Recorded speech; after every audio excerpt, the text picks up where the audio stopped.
Hey guys, what's going on? Welcome back to Prospect Central 101. My name is Chris, and today joining me we have, Sam. and we're going to be watching some Aidan Hutchinson with you guys today.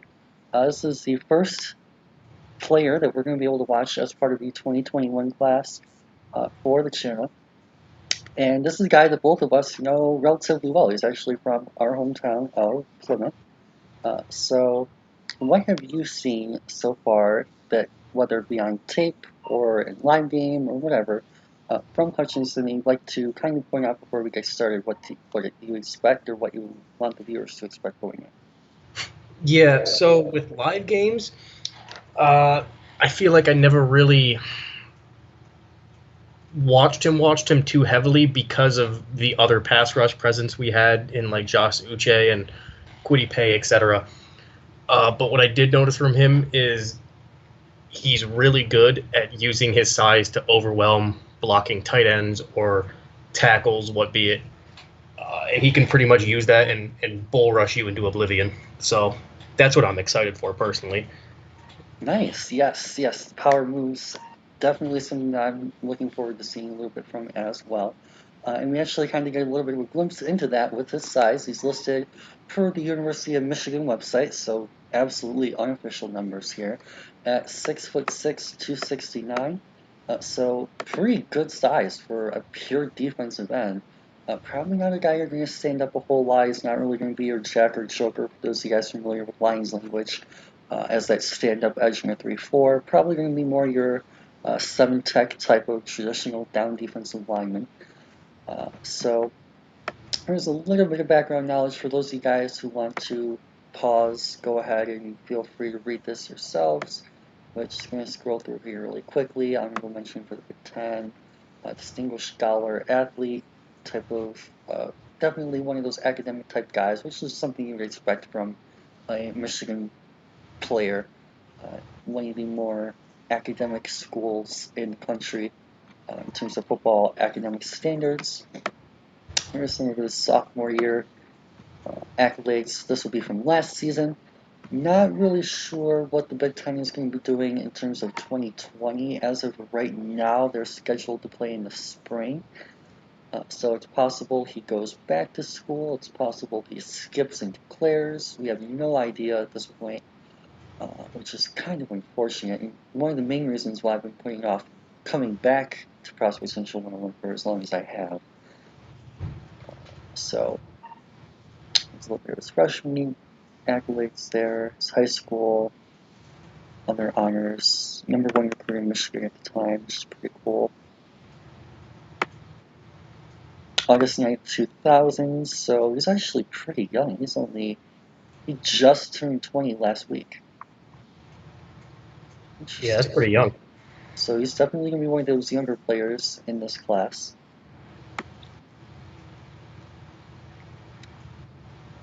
Blah, blah, blah, if you want to read about appearance and so on. So, with that said, do you have anything else that you'd like to throw out there before we get right into the film? Or No, I think the only thing I can think of is on your 7 tech thought process. I think he mainly did play a lot of like 5 tech right, this last year for Michigan. He's like you said, he's pretty much your every down 4-3 defensive end. He's not gonna stand up off the edge and rush the passer like a chase on.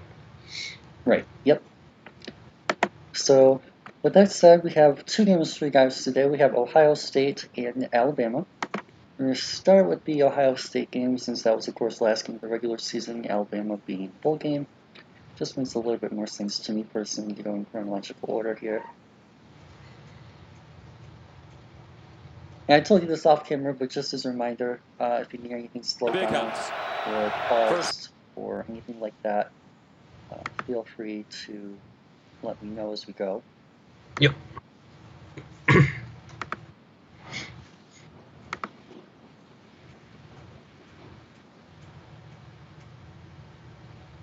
come on, there we go. Okay, like him getting the hand up. Yep. And yeah, there we go already. So that you're not even on the edge. They even Yep. play him a little bit at 3. Yeah, he shifted inside. And also, one thing I'd like to point out too is this is a 3-front in terms Yep. of alignment, traditional term alignment. So Yeah. he does have some experience in that three down lineman role. Can you force that fumble? I think that might have been him that knocked that out. Yeah, I think his hand. I remember that play. I do remember someone knocking it out. I think that was his hand. He got up and under and then pushed it up into his chest. Yeah, And that's there you great go. awareness and usage. Yep. And there you go, a little bit more of your traditional spot for him at that 5. Ooh, okay. Nice. Now this is a tight end, so it's not like he's going against Petit Friere, who's one of the better Right. offensive tackles in the class, but still worth noting. Nice hand usage, great He quick just threw check. him off him like a rag doll.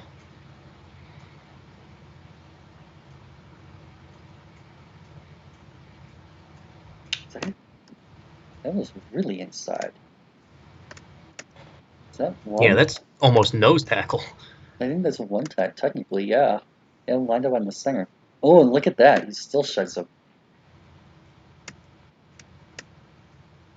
Yeah, he just gets off real quick and makes a nice tackle. Good wrapping roll, too. Great tackling technique on that play. Yeah, I mean we're 5 minutes into the game and he's played about every position on the D line. So Oh, that was nice. nice. Oh, I like that second effort, too. Okay, so I'll have you break this one down. And if you need, again, if you need me to slow it down so you can kind of go into more detail.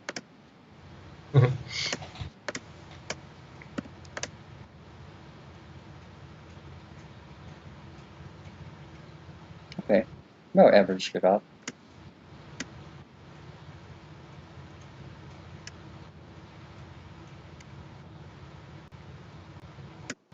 That was great bend.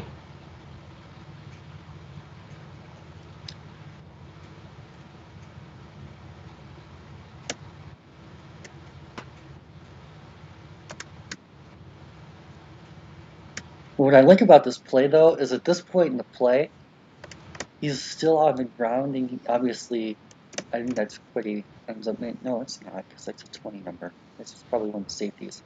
He ends up getting and still attacks. Oh no, that is 19. That's pretty quick.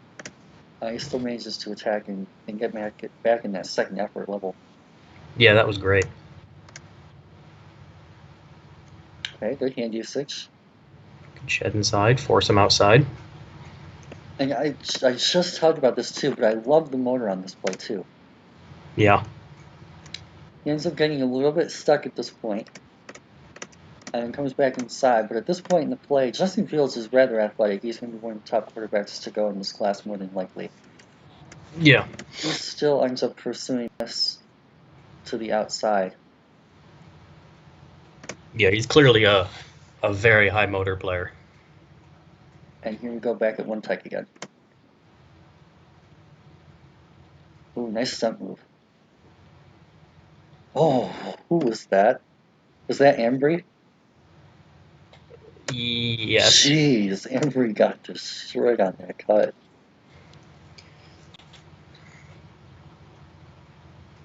Okay, nice patience. Good job keying the end. Doesn't give up too much to this inside lane in between. I'm pretty sure he's microphone for and the edge. And what you gotta like is he's there on the edge for being 6'6", 270. He can move. Yep.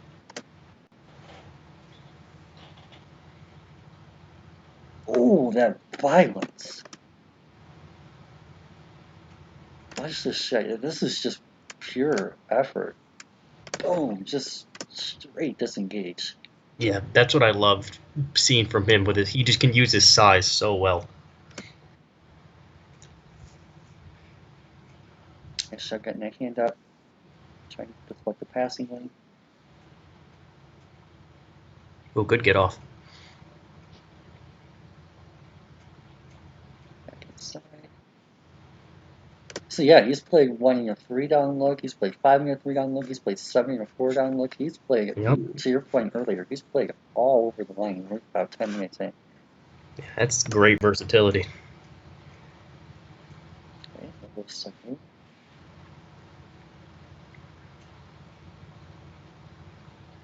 Okay, went down a little bit, but nice job getting back Good outside motor. after being Good washed motor. out.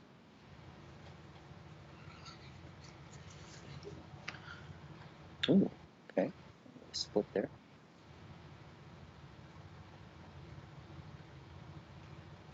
Good patience. Patience, yeah. Now he That was misses the tackle. fantastic. He does miss the tackle. We have seen him make good tackles before, though. But I love how he still keys on that Fields play. Yeah, On I mean, the, if you look at how much space Fields has, he probably scores if he jumps inside on Dobbins there. That was great patience. Make him hand it off.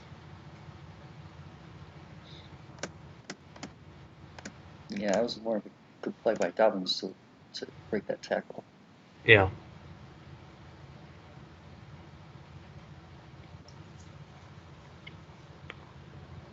Okay, nice job keeping that outside.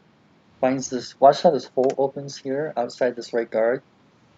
And again, just as you said about the last play, if that's a run in that B gap, Yeah. who knows how far that could go? Because this linebacker is way inside. Yep. So he has to kind of key in that outside responsibility too. Yeah, and like you said with Fields' athleticism, if he runs that B gap, he can outrun a safety if he has to.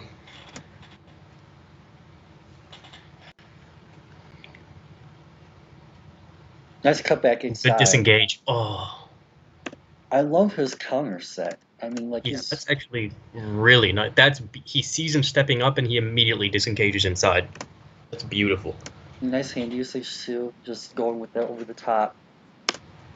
He forces him to throw that ball. Yeah, and honestly, the receiver was not entirely all that. Well, it's kind of hard to pause it in a good frame. I'll see if I can. That's probably about as good as you're going to get. He has some Yeah. room down the sideline, but because of the pressure coming in, I don't remember that being a complete pass.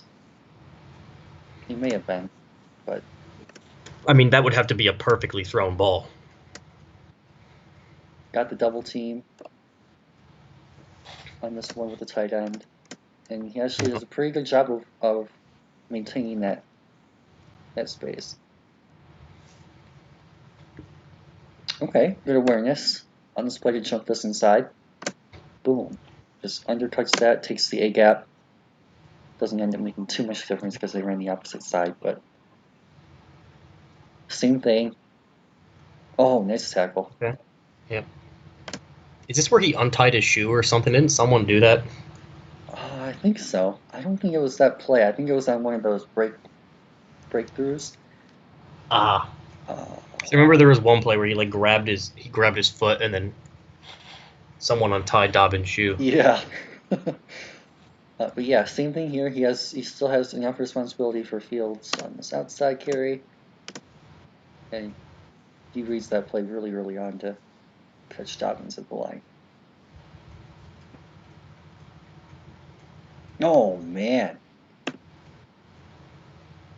Hold on, this is going to be unrelated, but go back to the that previous play where I thought he untied his shoe. I'm curious if it was this play. I'm like watching his hands when he tackles him. I feel like there's a lot of movement on his cleat when the play's already over. Two Michigan players are playing with his cleat. Oh, maybe it was. It's so interesting. But yeah, so they have 3 guys on the Jeez. edge. Now, obviously, one of them ends up taking the linebacker. But yeah, he just finds his way And out of great there. shed. He gets the tackle. Well, he helped on the tackle. Oh, look at that move Wow. set. Boom, just right And over the that's an O top. lineman. He just.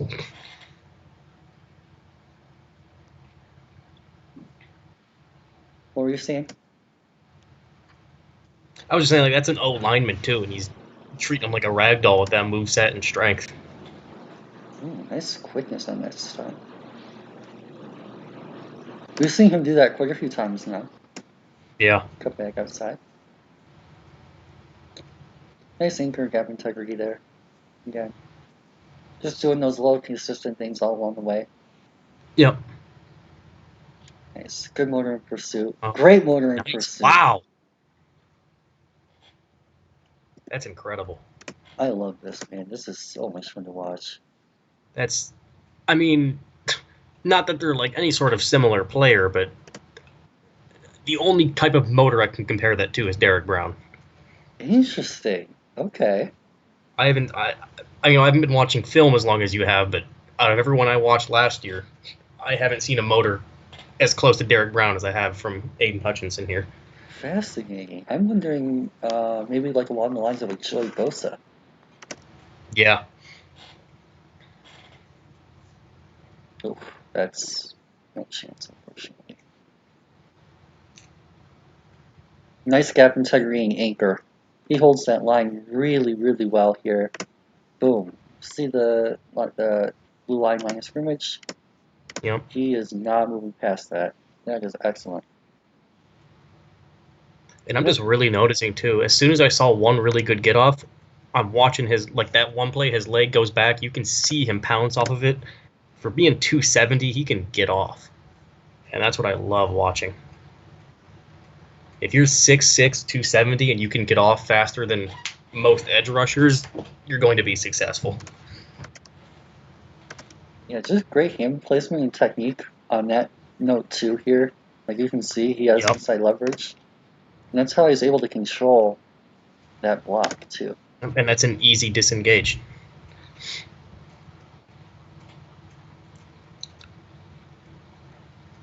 Nice. Again, with the patience on the option plays. And like they're not even necessarily going after him either. I talked about this. This is more of a corner thing for me. But like you can tell sometimes, depending on the position, like when a player is being targeted or Yeah. game planned for, depending on the situation. And how many of these runs have they ran in his direction? Exactly. I haven't been able to. I haven't been counting, obviously, but it's been rather few. Yeah. And especially with these option plays, they're handing it off more often than not in the opposite direction that he's been. Exactly. Double team. And that's something as you're watching these. Okay. Continue your thought, and then we'll go over that play. I was just saying that's something that you don't really realize when you're watching a game like this live as a fan. You don't pay attention to how many runs they're running away from Aidan Hutchinson or how patient he's being on something over a given period of time. And then when you go back and watch, you can really say, wow, that he actually controlled the game more than you think. That's why it's important to watch tape. Exactly. So to all our first-time viewers who are joining us in 2021, why should watch tape featuring the same rush shaper? Okay, but yeah, this play is really interesting because he draws that initial double team, and Yeah. again with the motor, man. Like he's not getting many yards off of that, but because of that, he has to make that throw like that. Nothing. Mm-hmm.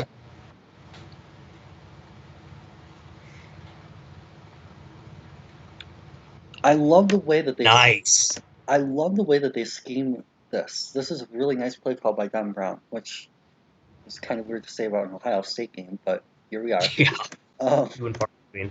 just using Aidan to draw that line inside and then allow for some reason can't think of who that is to get around the end like that.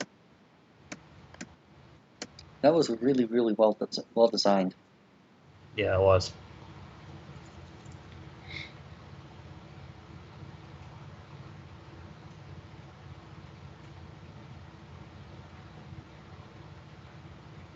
Three stack look is interesting.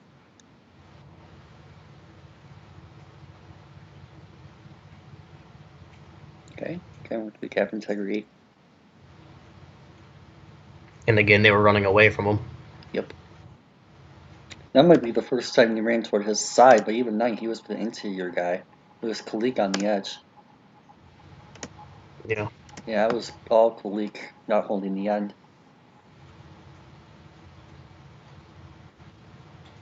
I'm not surprised from Khalid Hudson. Okay. Actually, I would call this a win, considering obviously he's rolling away, so he's not going to get the sack, but he Yeah. clearly has leverage here.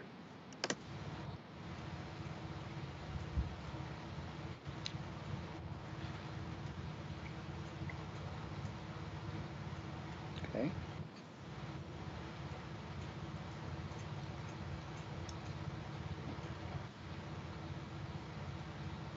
Nice. I love the way he keeps his eyes up throughout the course of this play, like he's aware of Yep. where the ball is. Mm-hmm. And he has like kind of natural ability to him. I mean, this is relatively rare with edge rushers I found, especially in recent classes, where they kind of like seem to lose track. Like all these guys back here are fighting like way like by the line of scrimmage, right where the ball is snapped. He's like Yeah. the only guy that's actually kind of pursuing the quarterback on this play. Yeah. And then a nice disengage. That was a late hit, by the way. Yep. Once again. Nice shot.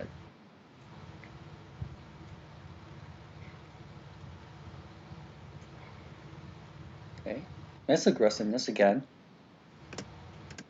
Just really fighting through the block is probably the correct terminology there for it. And again, there's 3 guys wrapping up Dobbins, and yet he comes in to help make the tackle anyway.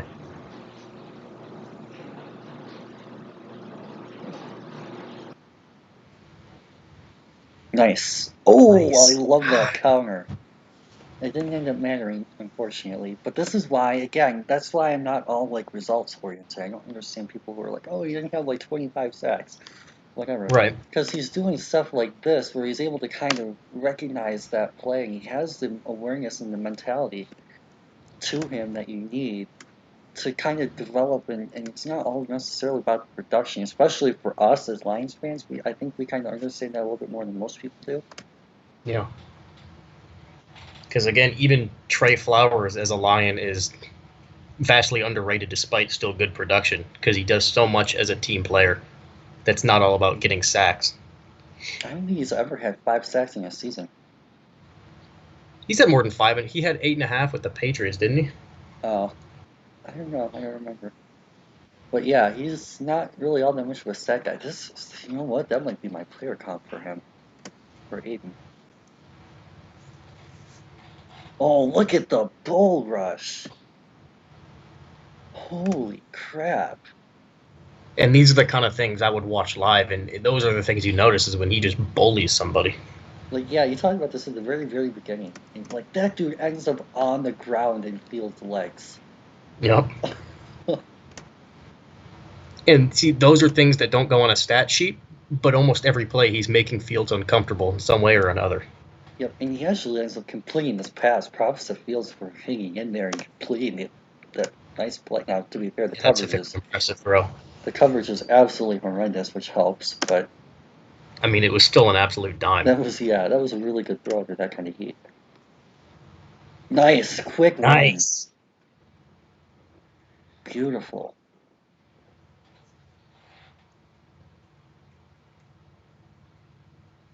Oh, easy, easy shot.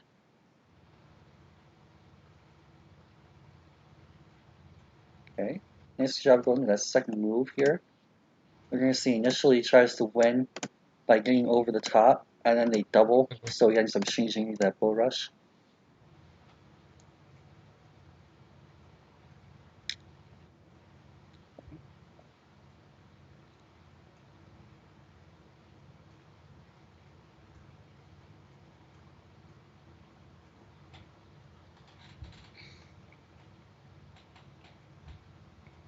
Nice spin counter.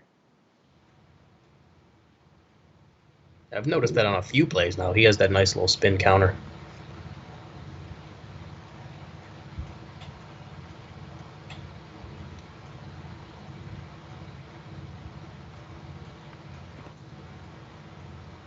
I mean, this is just hilarious. I'm not laughing, but like,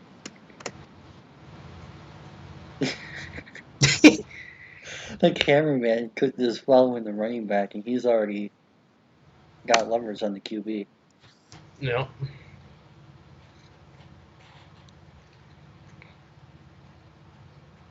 Inside, yep, good. Oh, what a hit by Cam. Goodness.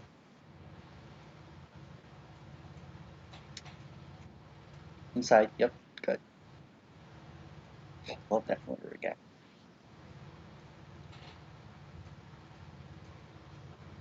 Oh, look at that outside shot. Nice. And the tackle. Tackle.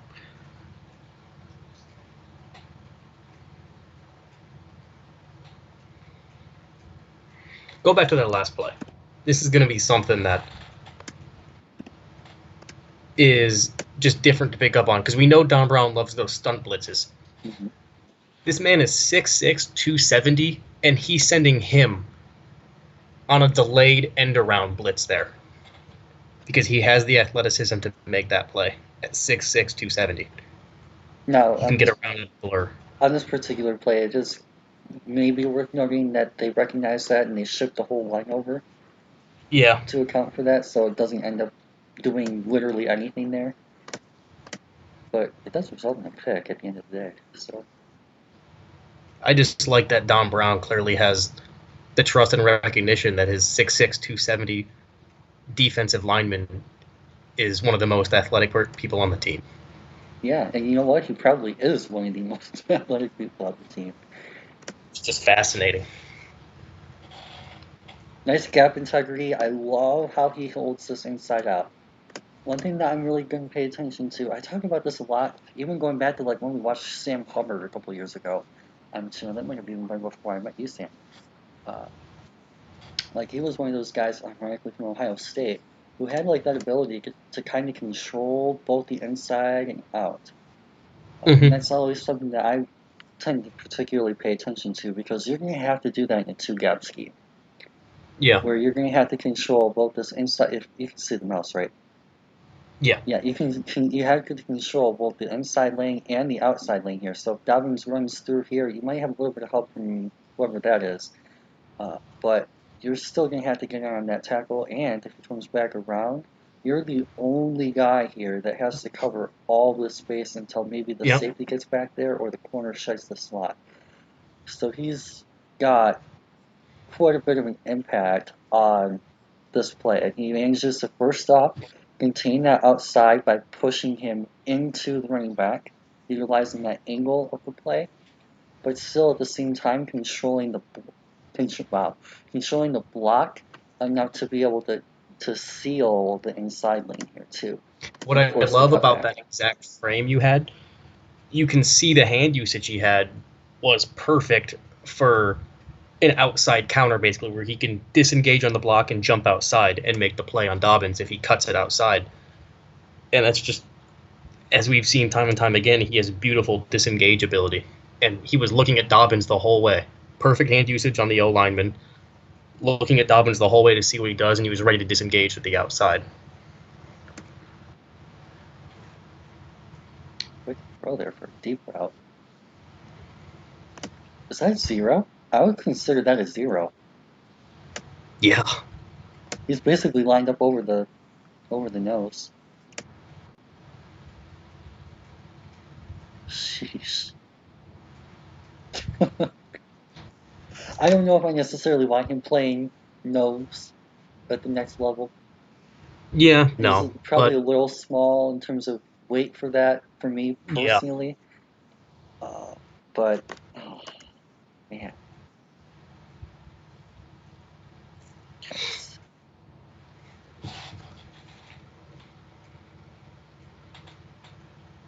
Okay, a little bit of a spin move. Nice rip. He has that chain ability too. And this is my biggest issue with Chase last year. I talked about this over and over and over again with Chase Young when we did his breakdown. Is I didn't really see a lot of chain moves. And out of all the things that people were knocking about Chase, I'm like, he's athletic, he's freaky edge defender, he knows how to defend the run. But like it's his pass rushing to me that's a little bit still unpolished because he's not able to keep it's not even a motor issue because you see his motor in spacing, his motor in pursuit, and his ability to keep and play through every single play. So it's not even necessarily like a motor dying out thing, it's a technical thing, and he's not going to that second move Yeah. With Aiden, we're really seeing he went to that spin move, didn't work. Then he goes to the rip move and attacks that other arm. Yep. And that's what I loved about Derek Brown Yep, as a nose tackle. That is, you can see him utilize 3 different moves, whether or not they work. yep.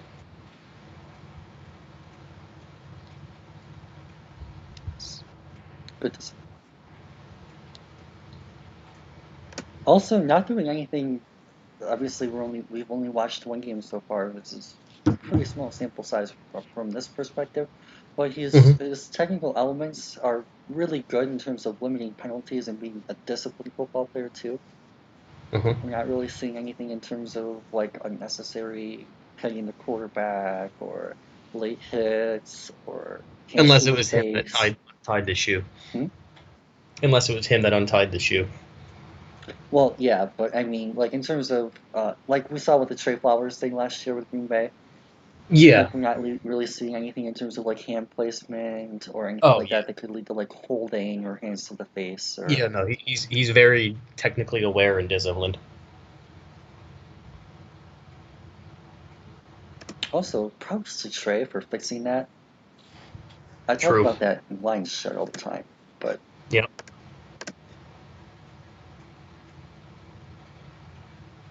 nice shot. Good gap control, integrity, good anchor, great angles.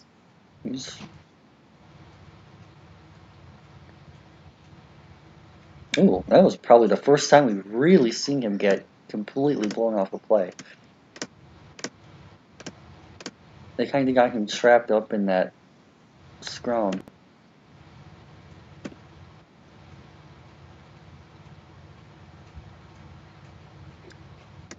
And yeah, they kind of just got him trapped up.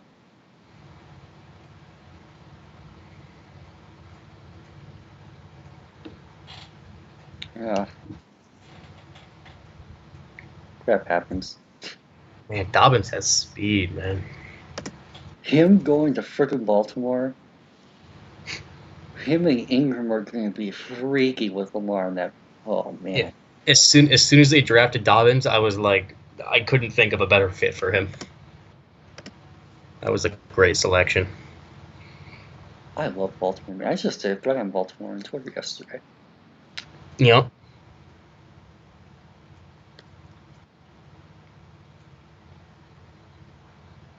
One of my favorite lines seems to study in football. And ironically, going back on topic here, I think Hutchinson might be a pretty good fit for them Yeah. in their defense. He has a lot of those similar kind of qualities that they look for in those players. And this is where watching like the last 6, 7 minutes of this game. This is where I'm also watching for the motor. Knowing you're going to lose, are you still trying to make the play? Are you still playing your hardest, etc.? Yep. Yeah, he controls that. Gets inside shutting makes the tackle.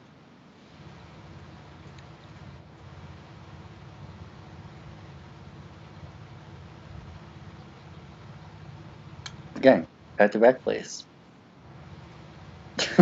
Props to Ohio State for going for it on 4th and 5 up by Yeah. 29 with 8 seconds left to go in the game.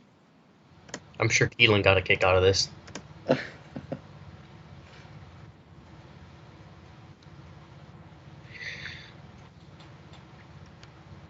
Okay. All right. Well, to say the least, I'm a little bit surprised and rather impressed after that game. Anything in particular that you want to highlight or go back over before we go into the BIM tape? No, I mean, if you have anything, feel free. But we can jump right in if you're ready. Okay, yeah. So the main thing I really want to just go over and just to kind of summarize, because we normally summarize a little bit after each game, is you really getting to see the technical elements. Ohio State is not a bad team Oh, at not at all. all. Like we're not talking about him playing like Southern Methodist Christian Tech Prairie Valley School of the Blind here. Like Ohio State is a top 5-ish caliber football team, and I think if I remember correctly, both of their tackles are on my offensive tackle board. I'll have to double check that. I know Petit Friere is. I don't remember what side he was on. And then I'm pretty sure they had at least one of their offensive linemen drafted last year. It seems like every year they have at least one offensive lineman drafted. Oops. Rip. Well, at least we're doing this now, not at the end.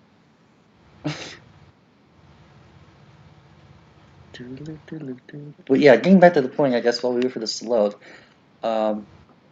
we see, like, these are maybe not necessarily NFL caliber players, in the same sense of, like, obviously him going against an actual NFL talent, and he's not going against, like, Penny Sewell or anyone like that in particular. Right. But an Ohio State commit is still an elite offensive tackle, either way. Yeah, I have 4 of their 5 linemen, actually, on my board. Both their tackles and both of their, well, 2 of their 3 interior guys. So the other one is either probably not eligible or just came out this past year. I don't remember which off the top of my head. But, oh, you know what? It was Johnny Jackson. Duh, Yep. I'm an idiot. Yeah. Wow, that is a fail on my part. So yeah. Lion. That's an epic fail. Wah, wah, wah, wah. But yeah, so 4 of their 5 offensive linemen last year are on my draft board for this year, and their 5th was a Lions draft pick in the 3rd round last year, one of my top rated offensive guards. So they are all relatively NFL caliber offensive linemen, and we're going to be basically seeing the same thing again here with Alabama. So the quality of competition, I guess, is the main point here, is really rather high. We're still seeing him execute these technical elements on consistent, big keyword there for me, consistent, repeatable basis. Yep. So with that said, we got another 10 minutes here to go with Aidan.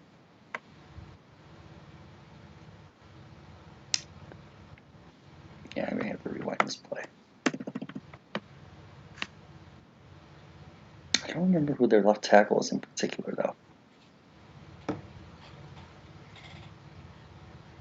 Oof. I remember that. So do I.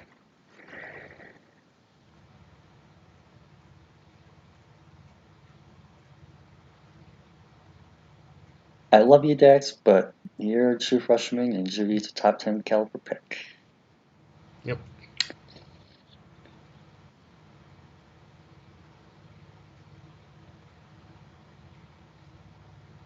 Okay.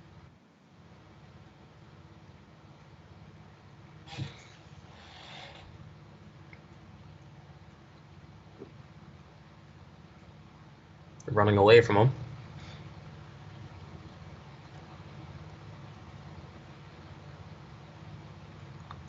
Ooh, is that get off? Oh. Okay. That's pretty significantly noticeable get off here.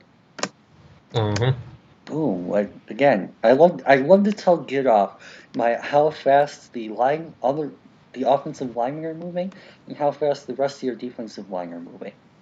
And they're still on the ground. Yeah, he's already in his forward motion. You can't even see the ball going past the center's behind because it hasn't even hardly been snapped, and he's already rushing past the line of scrimmage. Yep.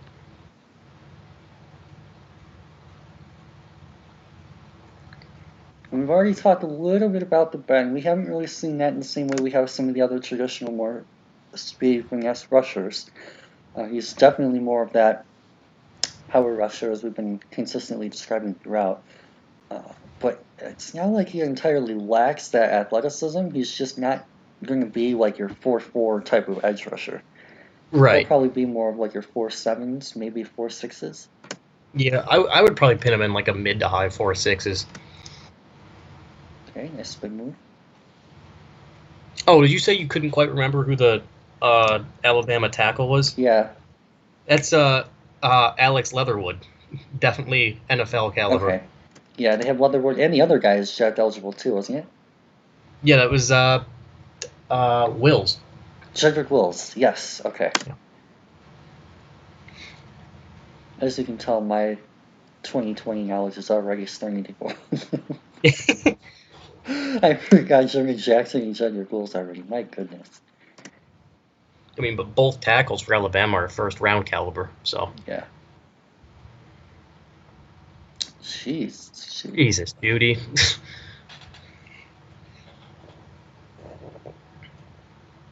Also, the throw from Mac Jones, the decision maybe not the greatest, but he gets that throw off with, what is that, Uche? Right in his Yeah. face. Okay, be careful not to turn the back. At least he recovered. He was able to kind of regain that control.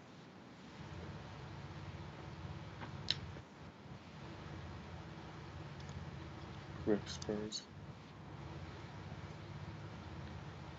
Okay, another stunt.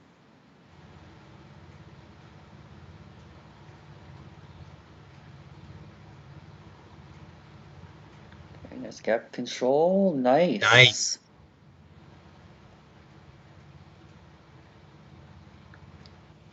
Again with the get off.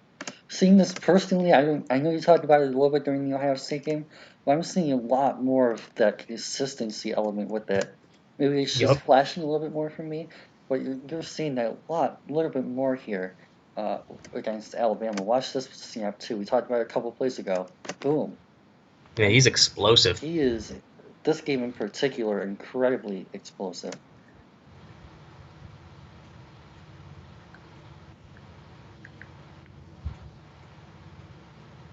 Gosh, man, did I want him on Detroit. Who's Najee Harris. Who? Najee Harris. Oh, he's eligible this year. Yeah, I know, but I mean, I wouldn't imagine we take him this year. Oh, because of Swift. Yeah, carry on Swift. I do think like DeAndre adds a little bit more to our O than Harris would. No, he definitely does.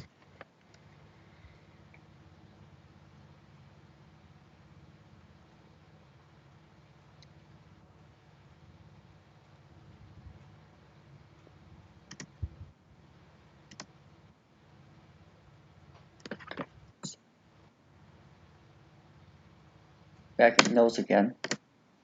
Or one. This is a little unrelated, but go back to the start of that play. This is something I didn't notice when watching film last year on him. Look at where Judy's left foot is. That entire foot is across the line of scrimmage.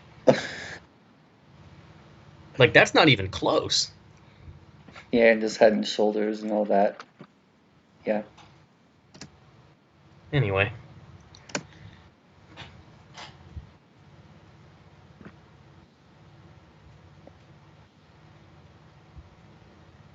Yeah. Yeah, about his entire foot. Maybe the heel is lined up with the nose. Yeah. They're not going to call that on a receiver, though. Ooh, No, nice in, play, in the Dax. grand scheme of things, it really made no difference at all. But it's just something that caught my eye. That was a great play by Dax. That's why I love him so much. Now, in the year after this one, 2022, most likely. Nice. Modern Pursuit. Okay, done with this one. Nice motor. Good. Beautiful. It's unbelievable that he's there to make the tackle. On Jury Judy.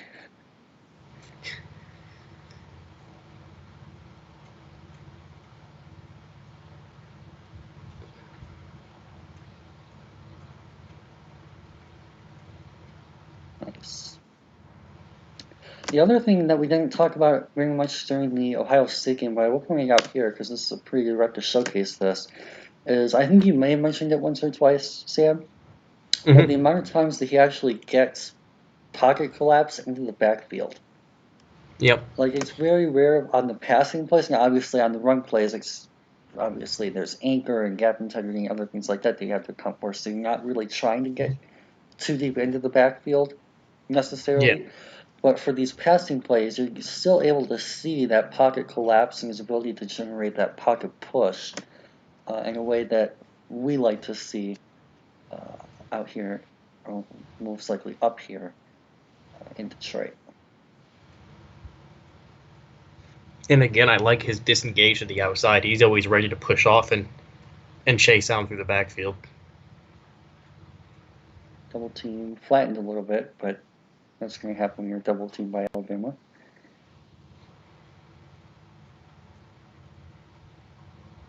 Okay.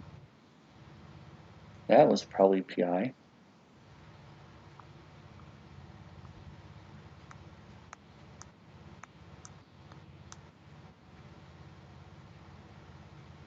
Oh, nice. I forgot that we actually were competing in the first half of this game. Oh yeah, I'm pretty sure we were winning at halftime. Yeah, we were. And I think we may have even had it like within one score in the third quarter too, if I remember right.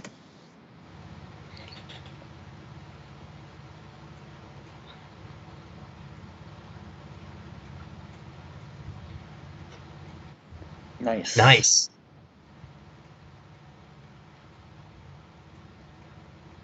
Did they really call that? They call that on him? Maybe the helmet to helmet because he like jumped forward. Maybe, but even then, I don't know if I see that. Or maybe I it's was just an about to injury. say, before you said, did they call it? I was about to say that's a nice clean landing, too. It looked clean to me.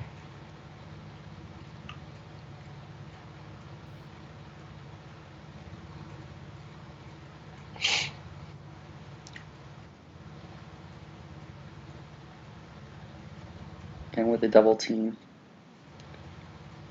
But yeah, they're definitely accounting for him Oh, yeah. consistently.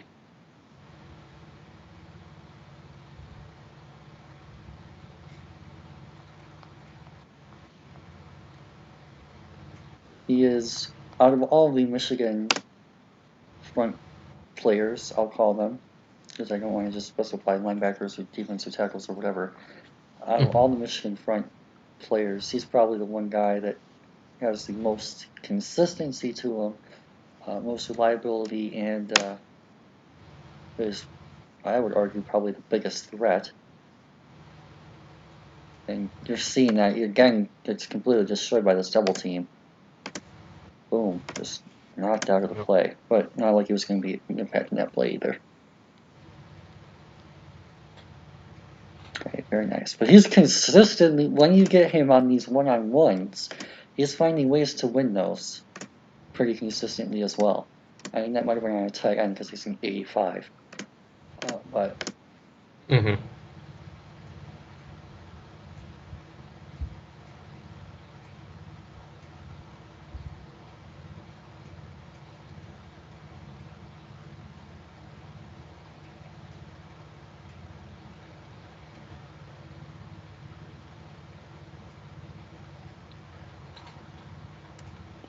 also, we haven't really gotten a chance to talk about this a whole lot because they haven't really run a whole lot of these between Ohio State and Bama. Well, this is probably the closest we're going to get to a screenplay that at this point. And I love how he's still responsible for, obviously at this point in the play the ball is going away, but he's still responsible for this receiver on the backside of this play. Yeah. If that were like a screen pass or something along those lines. Able to get there and make that play or make a deflection or whatever as needed. Okay, nice. Fat L. Number 5 was an L though.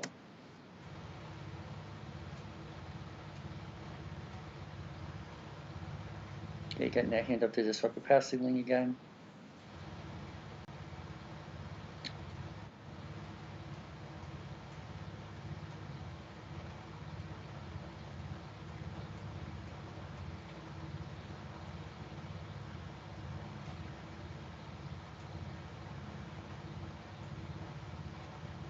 Very nice. Oh, look at the hit. Boom. Yeah, you like to see that. Nice control.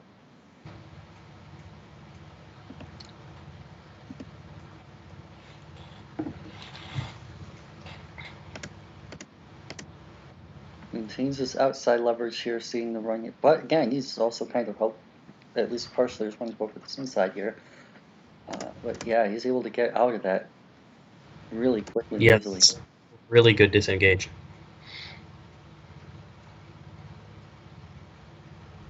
Back inside. And that stun. Oh, that was really well. Nice. That was great timing on that play call. Just having to work out.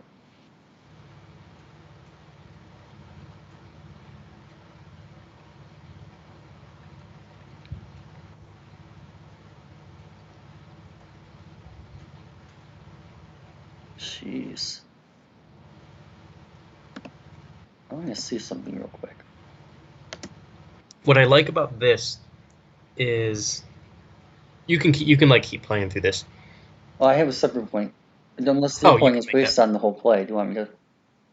I mean, my point was pretty much just like I like that he knows he has no chance of getting to the quarterback, so he drops back, keeps his eyes, and tries to deflect the pass. He starts to play the pass. Oh yeah, because the running back is right there too. Yeah. So one thing I'd like to point out, this is not necessarily related to this specific game, but it is related to the Lions. There's pressure here, right? Yeah. Even this guy has a little bit of an inside lane. He's right up in his face. This guy's real close. I would consider that a pretty good pressure.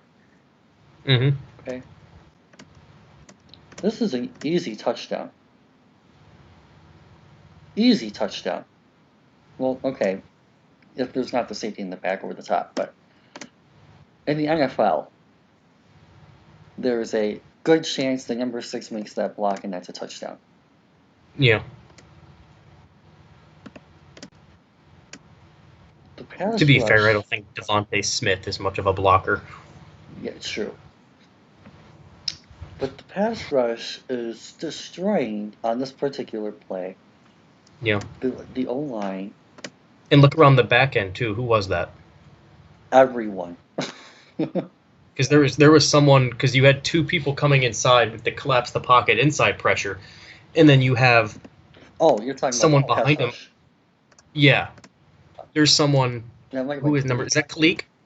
Yeah, he's right there, ready to jump on his back as he's releasing that ball. You have pressure from literally every single angle he can take off from. Yeah, Kalik has the right edge, and then Quiddy Pay is going to come from the left.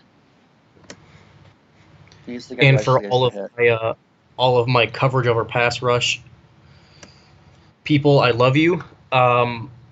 If Jerry Jeudy isn't wide open, that's easily an incompletion if he throws it, a pick if he throws it, or he just gets sacked because there's no one open. If Jeudy actually gets covered, this play has to end in a sack.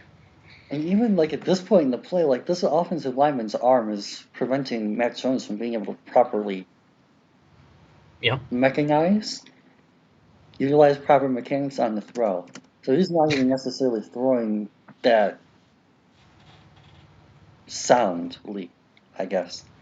I can't really phrase my thought on that, but he's not using proper mechanics to throw that ball because there's so much pressure. Yep. And they actually end up getting him hit right after he releases.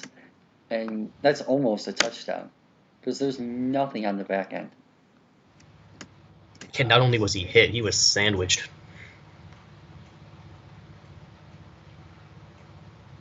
Cam, what are you doing?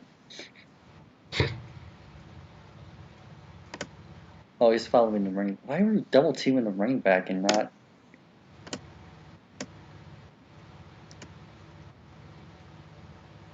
I have no idea what he was thinking on that play. He went from the running back to the receiver and left the tight end in his zone.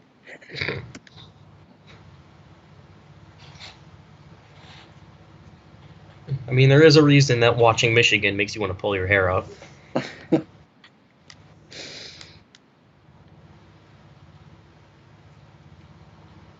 let's hop back inside.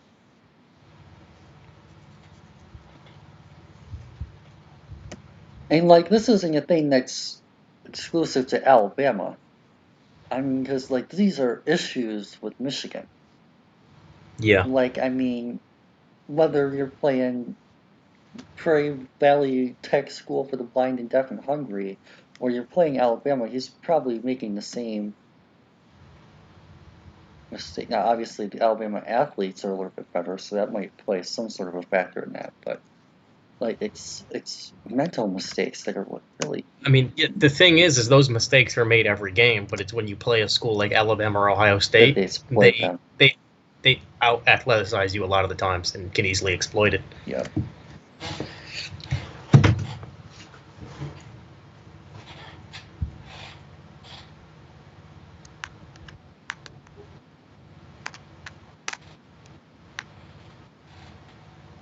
Nice.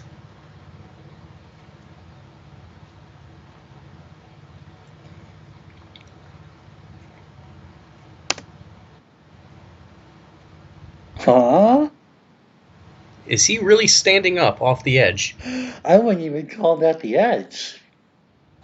What is going on? There's no way he can do this effectively, especially the next level. I need to see this.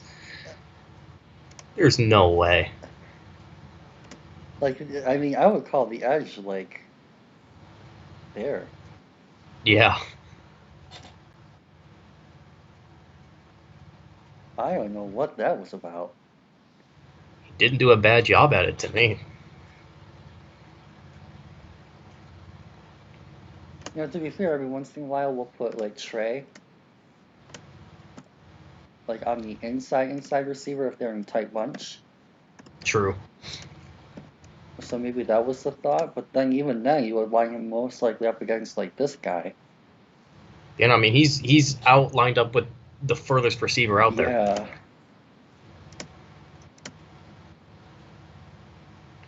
I don't understand that one.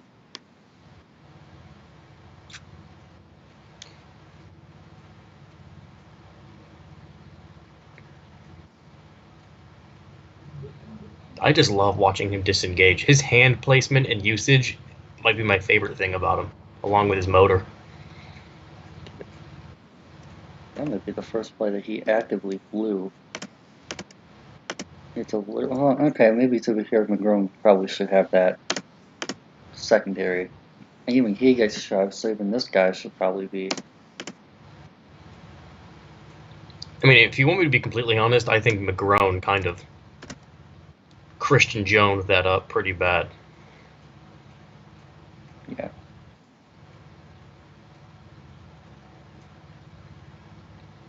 That was nice. Najee is tough, man. Jeez. He's got some beast mode in him. But yeah, even at that, what was that, third down? Oh, that was first step too. It was 1st and 10. But like, yeah, it's a 12-point game. 3 minutes to go. I think at this point in the game, I still had a little bit of hope. Mm-hmm.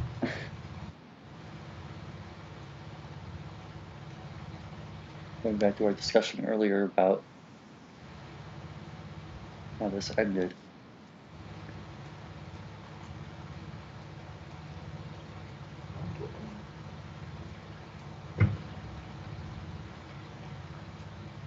Okay, back to stand up.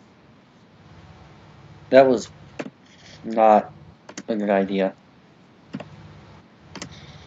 I don't know who made that adjustment or who called for that.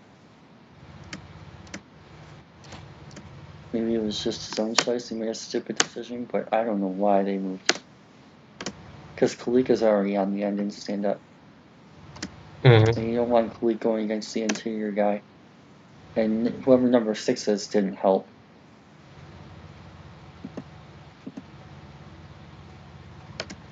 Yeah, he should have stayed hand in dirt and taken on the guard and let Kalik take on the tackle. and number 6 went too far inside. Between those two, And now he got caught in no man's land out there.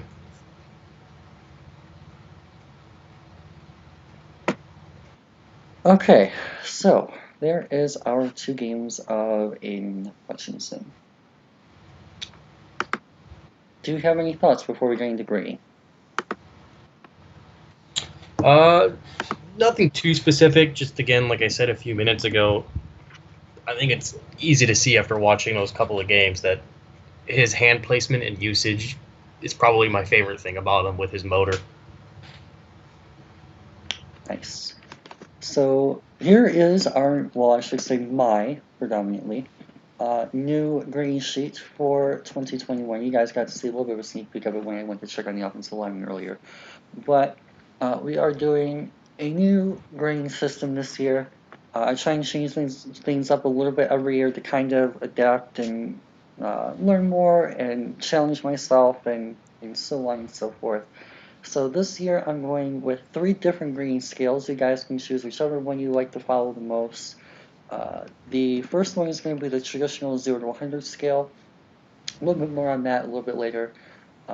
But that's just going to be our regular, the same thing, well, not exactly the same thing, but close to the same thing that you guys are familiar with from last year's videos. A to F scale is exactly what you guys are probably used to from school or when you guys went to school, depending on your age. That's just simple. A is the best, F is the worst. Pretty self-explanatory. NFL code grade is basically my attempt at trying to professionalize and go more toward the actual scale that is used by NFL teams.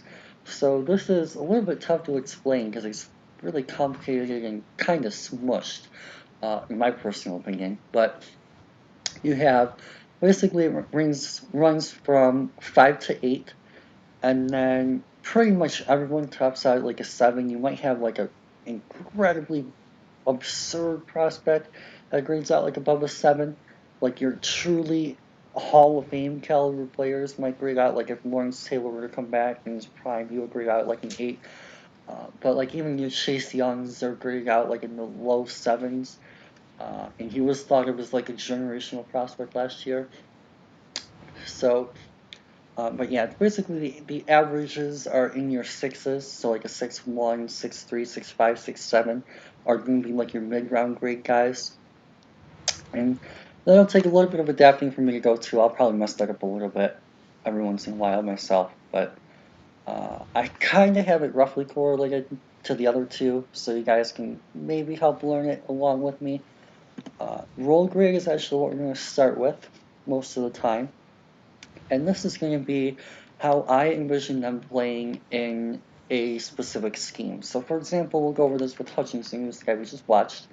Like for me, I would call him a starting down DE.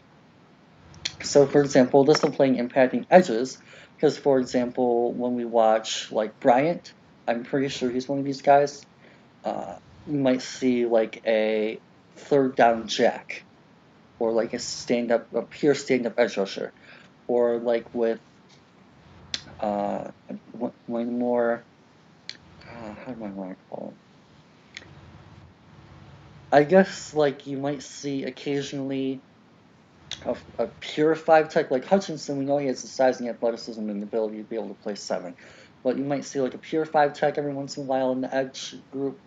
So like they might be like a 2-down run stopper end, or something along those lines. So this gives me a little bit of flexibility to kind of like pin out where they might go in a specific scheme in some cases, or how they play a particular system, and so on and so forth. Concerns are basically going to be like what we call critical traits. So the things that I'm going to be using a code here are going to be A for athleticism concerns, so that might be he's really, really slow. I think for line screens, Tabor would get an A grade here. Your C grade would be character concerns, so those are guys who are reported to have bad interviews or so on and so forth. M would be medical concerns, so guys who fail medicals or have recent severe medical injury. P is going to be playbook system or learning concerns. So this will largely come into play with quarterbacks in particular. Say, for example, your quarterback, you're running a Texas Tech air raid type scheme. Maybe adjusting to a more West Coast style might not necessarily be easy to translate. So you might have to sit a year, so on and so forth. Maybe it's a guy who, like last year, Jerry Judy had a really, really bad Wonderlic score. So maybe there's some concern about him learning the playbook, something along those lines. The good one, there is a good one that can go in here. That's going to be S, and that's going to be for players who have elite special teams ability. So that'll largely be for wide receivers and corners who can be vices and gunners. You may also see that for linebackers or tight ends every once in a while if it gets to the point where we have lower end linebackers and tight ends. Or maybe there are guys who can be like the kickoff guys, for example. And then we also have T, which is going to be mental and physical toughness concerns. So those are guys who, like, this is a big deal for the Colts. I'll use the Colts as an example with Chris Ballard. He talks about the first thing that they look for when they evaluate a guy's tape in Indy is how a guy responds to the previous play. So, for example, if a guy gets a sack, does he take the next play off, or does he go in hard again? So almost like motor, in a way. Or on the other hand, it could be the opposite. Maybe a guy gets completely destroyed on a block. Does he keep on in that cold streak, or does he respond and maybe the next play after he gets destroyed, maybe he gets a sack and destroys the lineman? Things like that. And then also is the final one would be U for undersized. So if a guy's like, say for example, we're talking edge rusher, maybe he's 5'10 or 5'11, like extremely undersized. So maybe like we were talking about Brian Burns, he came in at like 225 or whatever it was. Things like size will be in there as well. For Hutchinson, I don't really see any of those. Definitely don't have any character concerns. I'm pretty sure he's played every game from the medical side. Doesn't really appear to have anything in terms of athleticism. Smart guy, obviously goes to U of M. Not really a special teamer. He's a defensive lineman. Don't really have any concerns with the toughness aspect. He seems to be relatively consistent with his play in terms of lessening the downs and not really having those momentum shifts throughout the course of a game, and he has pretty good size. So for me, with Hutchinson, I'm going to go with an NA here for none. Player comparison, we talked a little bit about this earlier, and I'm going a little bit bold here, personally, but I'm going to go with Joey Bosa, in the sense that they're both very technically sound players, both very strong motor, very developed, excellent counters and response moves, both underrated athletes. Nick Bosa was a really, really good athlete, which is why I'm going more toward the Joey side of this. Yeah. But yeah, so I kind of see that technician element to both of their games. And they both have a little bit of versatility too, in terms of playing both 3 front and 4 front looks, and in terms of playing both 5 and 7. I think I remember Joey was switching inside a little bit at Ohio State too to play some 3. So from a style standpoint, I definitely feel like that's kind of where his ceiling is going to be going towards. Biggest strength for me is, I'm just going to call it hand technique. Whether that be both usage or placement or however specific you want to get with that. For me, it was pretty much everything across the board in that element. Biggest weakness for me has to be double teams. We didn't really get to see any double team splits. We didn't really get to see any bold double teams. We got to see him handle double teams on occasion. Now, again, part of that too might be that he's playing Alabama Ohio State, but based on what we saw, I think that's probably the biggest area of improvement for him, is finding ways to kind of split those double teams and find ways to more accurately impact those lanes when he's getting doubled. Yeah, I mean, I don't know how you think of this, but I was thinking for a big weakness of his is, despite being so massive and strong and having the ability to ragdoll people, I feel like it's few and far between you see him really utilize his full strength in play. Like his play strength almost seems to be not as strong as it could be. Interesting. Okay. For me, it wasn't as big of a thing because I considered that like with as part of the bull rush. So like I Okay. saw a couple of those plays, like the one play where he knocked the guy into Fields' legs. Like Yeah. for me, that would be enough to say like, okay, he has at least some play strength where it's not really a huge concern. Now, granted, I mean we're not talking anything as a drastic like, oh my god, he's undraftable because of this. But I think I saw enough there personally for me to be like, okay, he has enough there, and NFL strength training and NFL dietitians and nutrition programs and so on. Some of that will be developmental over time too. Yeah, Anyway, that's fair. I think it's almost like not even that he wasn't consistent, but I want to see that type of dominant play strength more for someone his size and strength because the potential is there. true. So next one here is going to be ceiling and floor. So floor is going to be how good do you think they're going to be at their worst, and their ceiling is going to be how good do you think they're going to be at their best. Hmm. So I think that's kind of the simplest way to phrase it. Obviously, I could go and describe ceiling and floor and so on forever, but so those are kind of like, and that's not necessarily in terms of fit. I'm going to assume ideal fit for this Yeah. universally.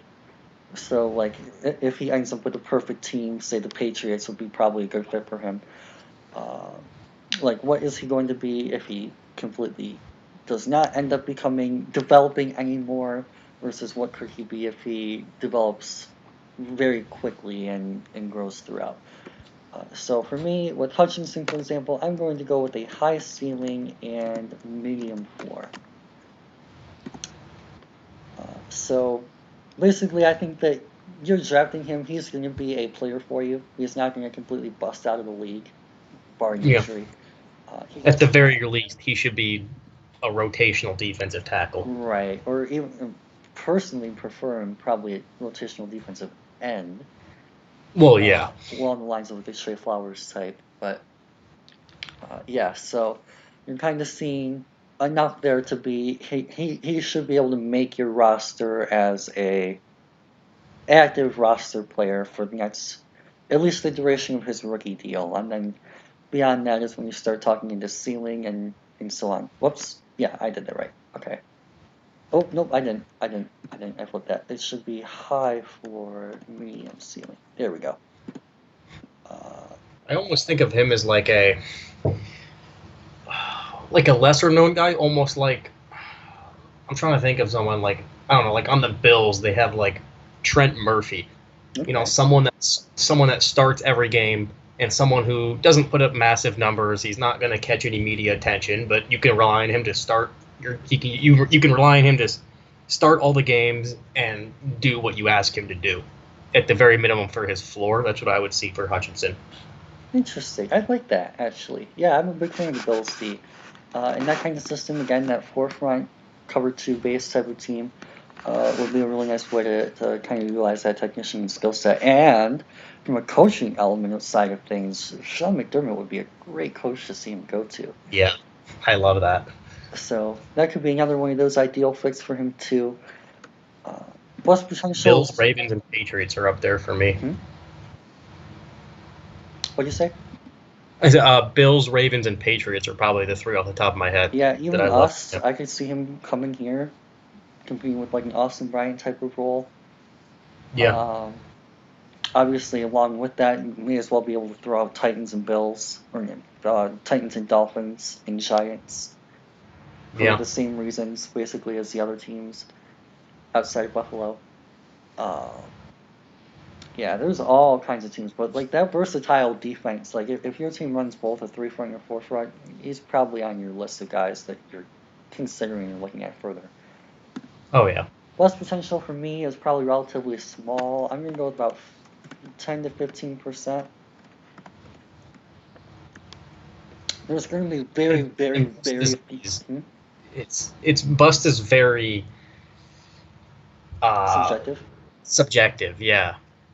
because it's, when was he taken? If he's a first round pick that puts up pretty low end numbers for his rookie deal and doesn't really get a lot of attention for a second contract, you could say he's a bust. But if he's a third round pick and he's, competing like someone like Max Crosby, then you're going to say, wow, that was a ridiculously good selection. True. So it's always where you're selected also determines how good your play should be. So that still remains to be seen. Right. But yeah, I'm talking like in terms of bust potential, excluding injuries, but guys who are typically going to be out of the league by the end of their first contract. Okay. So, for Yeah. example, Taco Charlton is a bust, Yeah. regardless of whether he went in the first round or the seventh round. He's out of the league essentially, Yeah. so he would be considered a bust. Yeah. Okay. Yeah. So I would say that's fair. Under 20% is a pretty fair percentage. And like basically everyone is going to have at least a little bit of a percentage because there's always the chance of something crazy going wrong. And I Yeah. try not to include injuries, but like there's always the chance someone goes crazy or they have like a terrible fit with their team or something along Yeah. those lines that's like just they really don't end up where you think they're going to, or they just Yeah. literally do not develop at all. Like they progress zero and they kind of just stagnate, and like, and then they kind of get cycled through and they don't really end up producing and they get lost in the shuffle. Yeah. So But I mean, even a player like Tua has far more bust potential than you would assume, just because you have to take into consideration he can't play a healthy season so far. So there's a very big chance that taking him at number 5 completely backfires. and even like with if you're going to bring up Tua, there's the lefty point. There's the fact that he's Yep. going to Miami, a lower quality of team in terms of Yeah. surrounding talent and things like that. So quarterbacks in general are going to have a naturally higher bust rate. Yeah. And also, in a way, when I do this, it's also kind of going to be based on about where I project them to go myself. So, like Gotcha. for me, I project Hutchinson to be a day two guy. He Yeah. could hypothetically go day one. Obviously, he could also hypothetically fall to day three. But at this point, I feel pretty comfortable saying that he's a day two guy. Yeah. So that kind of plays a factor into that as well a little bit too. Yeah. Fair And enough. like with Trevor Lawrence, like when I do this for him, I'm going to go under the assumption that he is the at least the top five pick. Hmm. So like and that kind of will play a little bit of a role in it as well. Yeah, that makes sense. Games watched for Ohio State 19 and Alabama 20. And I will end up getting to a third game if we have a season by then.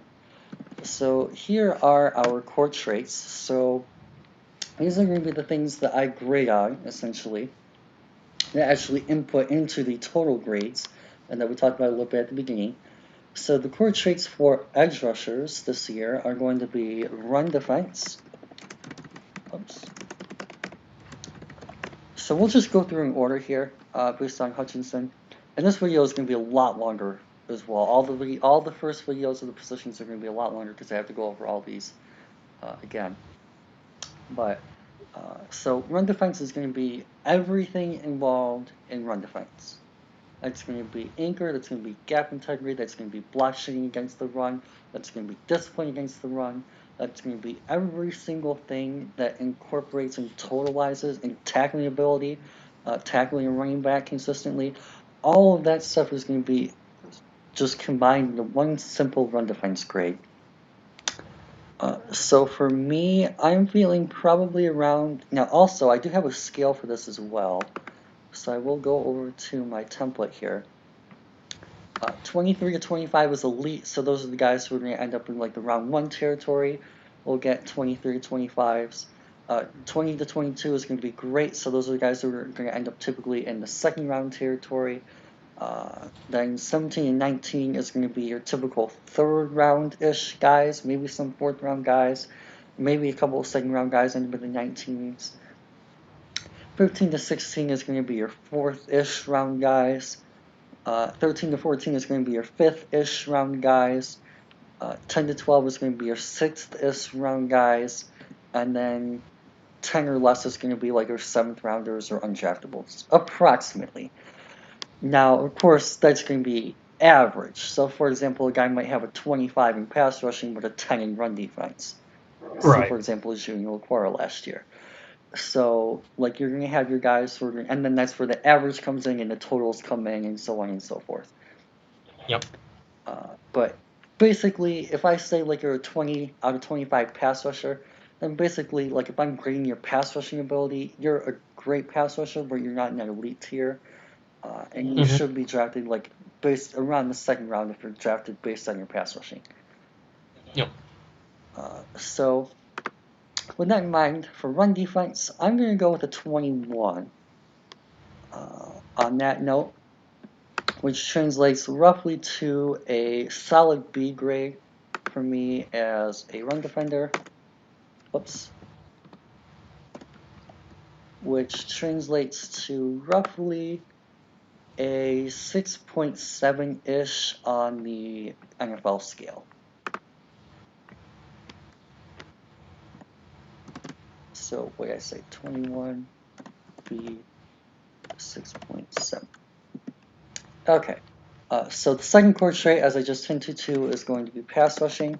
And I'm also trying to do these in somewhat of an order too. So like for me, the two most valuable things you can do as an edge rush, as an edge defender, are run defend and pass rush. Right. So you guys will probably catch on to that trend as we go through more positions as well. But for me as a pass rusher, I'm going to lean probably around a 20, which would also, I believe, be a B and a 6.7, if I remember correctly. Yeah. Core trait number 3 for the edge rushers this year is going to be athleticism. So this will also incorporate things like bend, movement skills, flexibility, all that type of thing. Covering ground, covering space, everything along those lines. So for me, I'm feeling a 19 here, which would be a C or higher average. And I'm actually going to even just call it a C plus, find the plus button. And I believe that correlates to a 6.6 on the scale. And then, actually, that should probably be minus. And then core trait number 4 is almost universally just going to be mental. So those will be things like motor, effort, awareness, vision, especially for running backs, coverage recognition for different players. For example, wide receivers need to be able to recognize coverage, all that type of thing. Recognizing lanes and being aware of holes and that kind of thing for defensive linemen. So for me, that's probably going to be his highest area. Really, really pleased with him from a mental awareness and so on aspect. So I'm actually going to go with a 23 here, which is an A minus and a 6.8, I want to say. Now, one sentence summary is just going to basically be a brief summary on the player. As you guys can see, this is a very small space. It's only 4 columns long. On what a player does best or worst, or one thing that really sticks out to me most about what I watched over the course of that player. Now, for some guys, it might be elite athlete, but not technically refined. For some guys, it might be very stiff, but elite technician. For some guys, it might be great pass rusher, but can't defend the run. For some guys, it might be, oh, I forgot to put mental. For some guys, it might be high floor, but athleticism limits ceiling. So just like, as you guys can tell, all these are very brief thoughts. So an example for Hutchinson would be great hand usage who should find success in most schemes. Pretty simple, basic thought there. So, with that said, I'll hand this over to you, Sam. I've been talking a lot the last couple of minutes going over my stuff. While I calculate these, I'll let you go over your thoughts and summary on Aiden. All right. So I'm pretty much using the same scale as you, or same scale as Chris here. I'm not doing the 8 point scale, and I'm not doing the letter grades for now. But I will be doing the same 4 core traits. And for number 1 for run defense, you were a little bit higher on him than I was. I gave him a 19 out of Oh, 25. wow, interesting. Why so? I did that just because I felt like it was good discipline when he was defending the run, and I love his game's impact.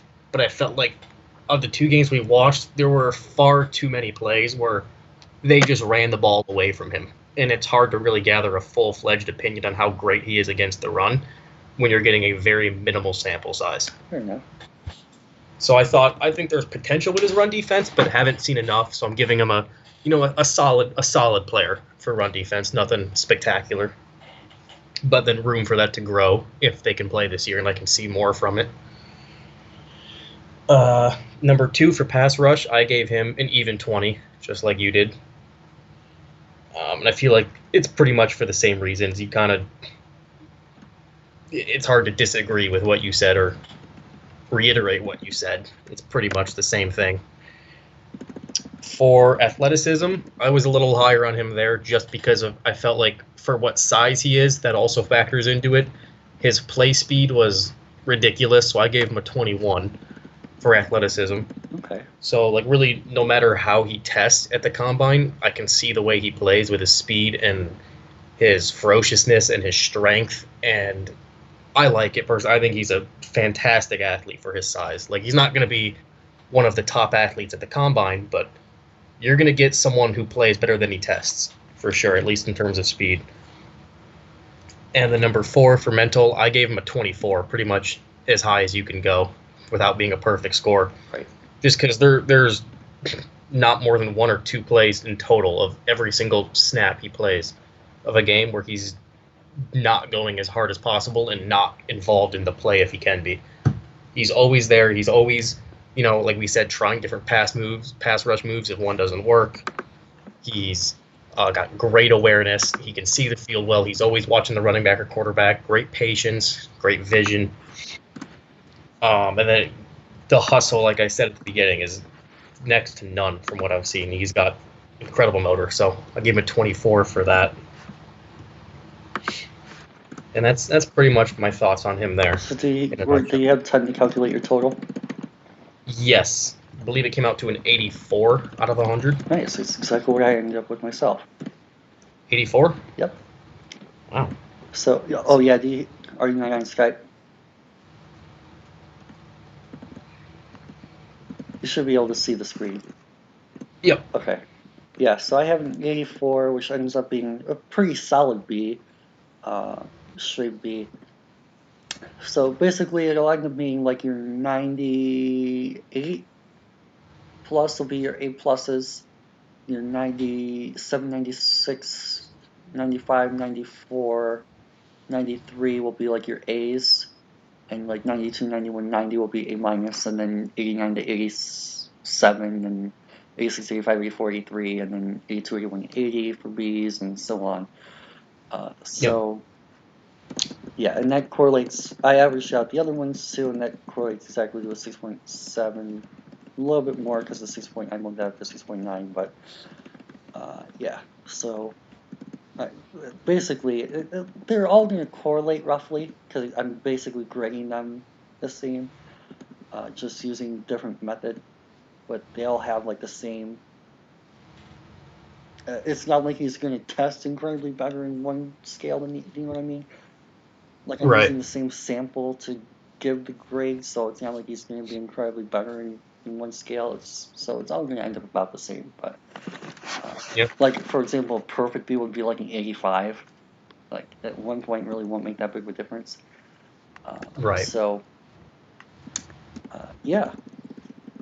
Do you have any other thoughts on him that we didn't go over? over the courses? Maybe your ceiling and floor differ. Maybe have a bit a different player comparison. I mean, I do personally really like. If we're going like floor and ceiling, I would say floor, like I said earlier, like a Trent Murphy for the Bills, someone you can rely on to at least be like a rotational defensive end, does his job.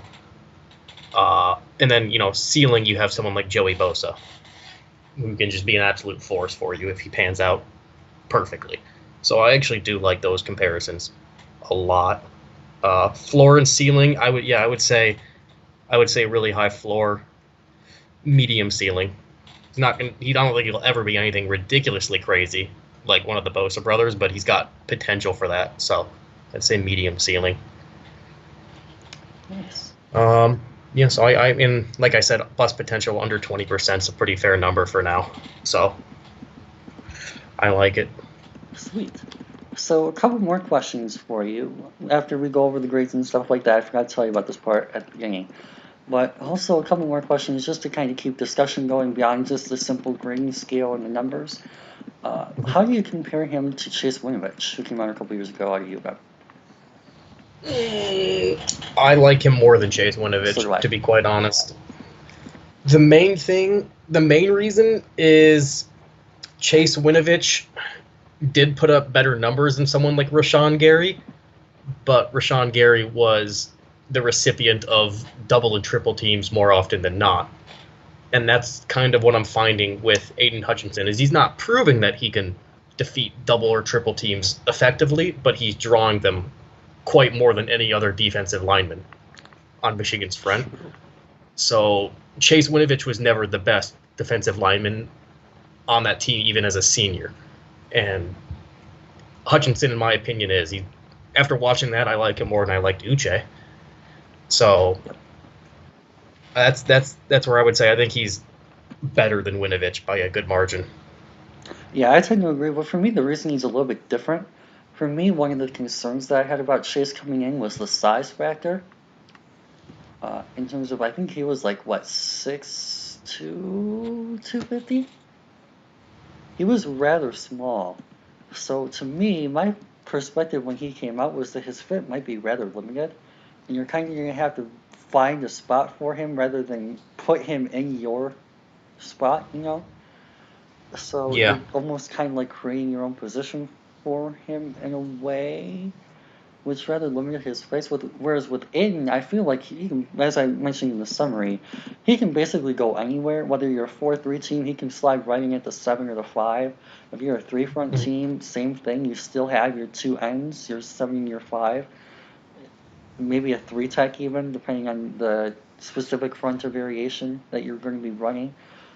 So I feel like there isn't really a specific scheme as of what I'm seeing where he doesn't really fit. He kind of like anywhere he goes, you can find a spot for him. He's plug and play.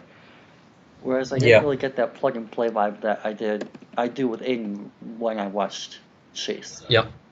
I would agree there 100%. And I also think Winovich just has a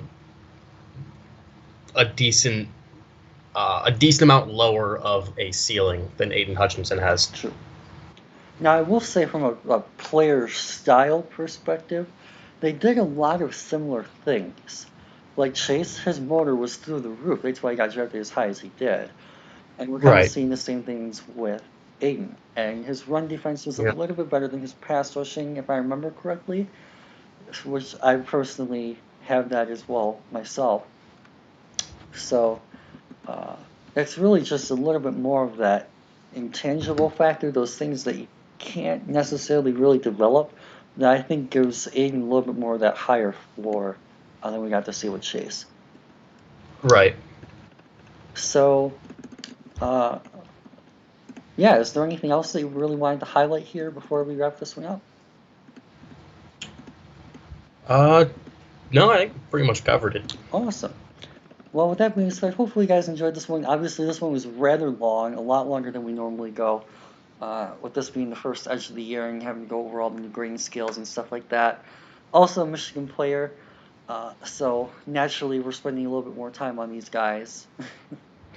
um, Same thing with Louisville. When we eventually find Tutu tape, we might just end up having to do highlights on him. That's going to be a pain. But yeah, so hopefully you guys enjoyed this one, learned a thing or two. Don't forget to like and subscribe along the way. Don't forget, you also have a Facebook, Twitter. I don't know if we use the Facebook, so I'll just throw out the Twitter account as well, Prospect Central 101. You guys can give us a follow there as well. But yeah, leave us your thoughts below on what you guys think about Aidan. Would you want your favorite team to pick him up, and so on and so forth? I know a lot of you guys are obviously Lions fans. Would you like to see him stay at home in the state of Michigan, come to Detroit next year? Probably end up getting drafted around where our picks are going to end up being, in that 50-ish range, maybe borderline playoff team. I mean, So if he can fall to 32 in the first round, we should be able to snag him there. So, on that note, hope you guys have a fantastic rest of your day. But for now, peace out when this loads.